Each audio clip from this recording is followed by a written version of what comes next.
اعوذ باللہ من الشیطان الرجیم بسم اللہ الرحمن الرحیم رب اشرح لی صدری ویسر لی امری واحلل عقدۃ من لسانی یفقہوا قولی۔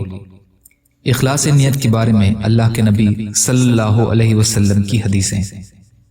حضرت ابو ذر رضی اللہ تعالی عنہ سے روایت ہے کہ رسول اللہ صلی اللہ علیہ وسلم سے دریافت کیا گیا، ایسے شخص کے بارے میں فرمائیے جو نیک عمل کرتا ہے اور اس کی وجہ سے لوگ اس کی تعریف کرتے ہیں، کیا اسے نیک عمل کرنے کا ثواب ملے گا؟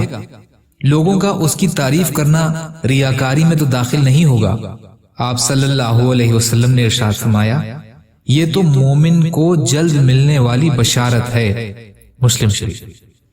فائدہ، حدیث شریف کا مطلب یہ ہے کہ ایک بشارت تو وہ ہے جو آخرت میں ملے گی، اور ایک بشارت یعنی خوشخبری یہ ہے کہ جو دنیا میں مل گئی کہ لوگوں نے اس کی تعریف کی۔ یہ اس صورت میں ہے جب اس کی نیت عمل سے محض اللہ تعالیٰ کی خوشنودی ہی ہو، تعریف کرانا مقصود نہ ہو۔ یا اللہ ہم سب کو کہنے سننے سے زیادہ عمل کی توفیق عطا فرما۔ یا اللہ جو مظلوم ہیں، پریشان حال ہیں، بیمار ہیں، قرض میں ہیں، بے روزگار ہیں، محتاج ہیں، ان کی مدد فرمائیے۔